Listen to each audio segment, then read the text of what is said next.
এদেশের গণমাধ্যম আর সংস্কৃতির আধুনিকায়নে ভিত্তিপ্রস্তর স্থাপন করেছিলেন বহুদলীয় গণতন্ত্রের প্রবক্তা, আধুনিক বাংলাদেশের রূপকার শহীদ রাষ্ট্রপতি জিয়াউর রহমান মহোদয়।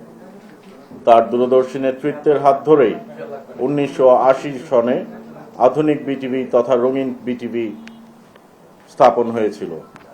তিনি চেয়েছিলেন রাষ্ট্রীয় এই গণমাধ্যম যেন কোনো বিশেষ গোষ্ঠীর দাস না হয়ে দেশের সাধারণ মানুষের বিনোদন আর অধিকারের কণ্ঠস্বর হয়ে ওঠে। কিন্তু অত্যন্ত পরিতাপের বিষয়, ফ্যাসিস্ট আমলে সেই গৌরবোজ্জ্বল রাষ্ট্রীয় প্রতিষ্ঠানগুলোকে কিভাবে লুটপাটের আখড়া বানানো হয়েছিল তা আপনারা সকলেই দেখেছেন। জনগণের অধিকারকে পুঁজি করে একটি বিশেষ স্বৈরাচারী গোষ্ঠী নিজেদের পকেট ভারী করার উৎসবে মেতে উঠেছিল। বিগত সরকারের রন্ধ্রে রন্ধ্রে থাকা দুর্নীতি এবং চরম অব্যবস্থাপনার কারণে প্রতিটি জাতীয় উদ্বেগ জনগণের অর্থের অপচয় ছিল একটি নিয়মিত ঘটনা। গত 2022 সালের বিশ্বকাপ ফুটবলে প্রায় 100 কোটি টাকার বিশাল অঙ্কের বিনিময়ে বাংলাদেশ টেলিভিশন খেলা দেখাতে বাধ্য হয়েছিল। সেই ধোঁয়াশাপূর্ণ চুক্তির স্বচ্ছতা নিয়ে আজ দেশের মানুষের কাছে মনে বড় একটি প্রশ্ন হয়ে দাঁড়িয়েছে। বিএনপি যখন রাষ্ট্র পরিচালনার দায়িত্বে আসে তখন ফুটবল বিশ্বকাপের সম্প্রচার সত্ত্ব নিয়ে এক অদ্ভুত গোলকধাঁধা তৈরি করা হয়েছিল। ফিফা থেকে সত্ত্ব কিনে নেওয়া একটি প্রতিষ্ঠান প্রথমে আমাদের কাছে প্রায় 200 কোটি টাকা দাবি করে। এটি ছিল জনগণের ট্যাক্সের টাকার উপর একটি বড় আঘাতের চেষ্টা। কিন্তু আমরা স্পষ্ট জানিয়ে দিয়েছি, শহীদ রাষ্ট্রপতি জিয়াউর রহমানের আদর্শের দল বাংলাদেশ জাতীয়তাবাদী দলের সৈনিকেরা মাননীয় প্রধানমন্ত্রী তারেক রহমান সাহেবের নেতৃত্বে এবং তার নির্দেশে জনগণের অর্থের অপচয় বা কোনো রকমের অনিয়ম বরদাস্ত করবেন না। ফলে সেই অযৌক্তিক ক্রয় প্রস্তাব কার্যকর হয়নি। আমাদের সরকার একটি নতুন বাংলাদেশ গড়ার প্রত্যয় নিয়ে কাজ করছে, যেখানে অন্যায়, দুর্নীতি এবং স্বৈরাচারী মানসিকতার কোনো স্থান নেই। দুর্নীতির বিরুদ্ধে এই আপোষহীন অবস্থান এবং জনগণের অধিকার ফিরিয়ে দেওয়ার এই ত্যাগের অনুপ্রেরণা আমরা পেয়েছি আমাদের নেতা, দেশের কোটি তরুণ স্পন্দন, তারুণ্যের অহংকার মাননীয় প্রধানমন্ত্রী জনাব তারেক রহমান সাহেবের দূরদর্শী নেতৃত্ব থেকে। তিনি আমাদের স্পষ্ট শিখিয়েছেন যে কোনো মূল্যে জনগণের আমানত রক্ষা করতে হবে এবং রাষ্ট্রীয় প্রতিষ্ঠানগুলোকে জনকল্যাণে নিয়োজিত করতে হবে। তারই নির্দেশনায় তথ্য সম্প্রচার মন্ত্রণালয় দিন রাত নিরলসভাবে কাজ করে গেছে এই ফিফার বিষয়ে। এর ধারাবাহিকতায় তথ্য সম্প্রচার মন্ত্রণালয় সরাসরি ফিফার সাথে আলোচনার উদ্যোগ নেয়। এই প্রক্রিয়ায় আমরা বাংলাদেশ ফুটবল ফেডারেশন বাফুফে সভাপতি জনাব তাবিত আউয়াল সাহেবকে যুক্ত করি। দিনের পর দিন ম্যারাথন মিটিং, জটিল আলোচনা, দর কষাকষির মধ্য দিয়ে আমরা একটি জায়গায় পৌঁছতে সক্ষম হয়েছি।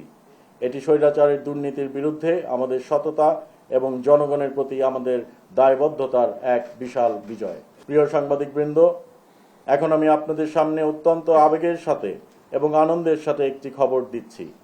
সমস্ত জটিলতা, কুচক্রী মহলের প্রতিবন্ধকতা এবং দীর্ঘ প্রতীক্ষার অবসান ঘটিয়ে বাংলাদেশের কোটি কোটি ফুটবল প্রেমী মানুষের প্রিয় ঘর বাংলাদেশ টেলিভিশন আগামী ফুটবল বিশ্বকাপ সরাসরি সম্প্রচার অধিকার অর্জন করতে সক্ষম হয়েছে।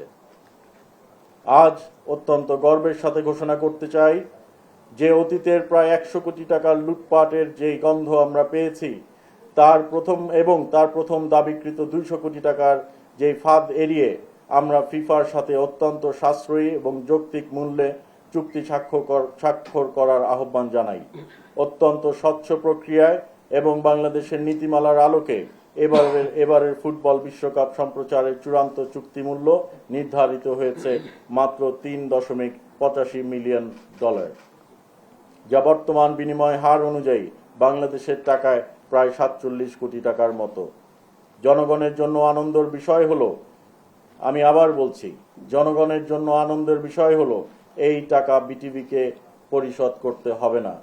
এর অর্থ আমরা telecom company, satellite TV channels, OTT প্ল্যাটফর্মের কাছে নীতিমালা অনুযায়ী অ্যাডভার্টাইজমেন্ট এবং রাইটস বিক্রি করে প্রায় সকল টাকা উঠিয়ে আনতে সক্ষম হয়েছি। নামমাত্র খরচে বিটিভি ফিফা 2026 খেলা দেখাবে। বিগত সরকারের আমলের চেয়ে এই খরচ শুধু কমই নয়, বরং এটি প্রমাণ করে যে নিয়ত যদি পরিষ্কার থাকে, তাহলে মাননীয় প্রধানমন্ত্রী তারেক রহমান সাহেবের নেতৃত্বে আমরা যেই সততা দেখিয়েছি, সেই সততা দিয়ে দেশের টাকা বাঁচিয়ে জনগণকে পৃথিবীর সেরা সেবা দেওয়া সম্ভব। আমাদের উপরে আস্থা রাখুন। আমরা শহীদ রাষ্ট্রপতি জিয়াউর রহমানের আদর্শের দল, আমরা বেগম খালেদা জিয়ার দল, আমরা তারেক রহমান মহোদয়ের দল আজকে সরকার পরিচালনার দায়িত্বে এসেছি। আমরা জনগণের পকেট কাটতে আসিনি, আমরা জনগণের অধিকার ফিরিয়ে দিতে এসেছি। আমাদের উপর আস্থা রাখার জন্য দেশবাসীকে আন্তরিকভাবে ধন্যবাদ জানাচ্ছি। আমি আবার আপনাদেরকে এই বিষয়ে আলোকপাত করতে চাই। বাংলাদেশ টেলিভিশন যেই 3.8 মিলিয়ন মার্কিন ডলার ফিফাকে পরিশোধ করছে, তার প্রায় সকল অর্থই আমরা অ্যাডভার্টাইজমেন্ট এবং রাইটস বিক্রির মাধ্যমে আমরা এই টাকা উঠিয়ে এনে বাংলাদেশ সরকারের কোষাগারে ফেরত দিতে সক্ষম হয়েছি।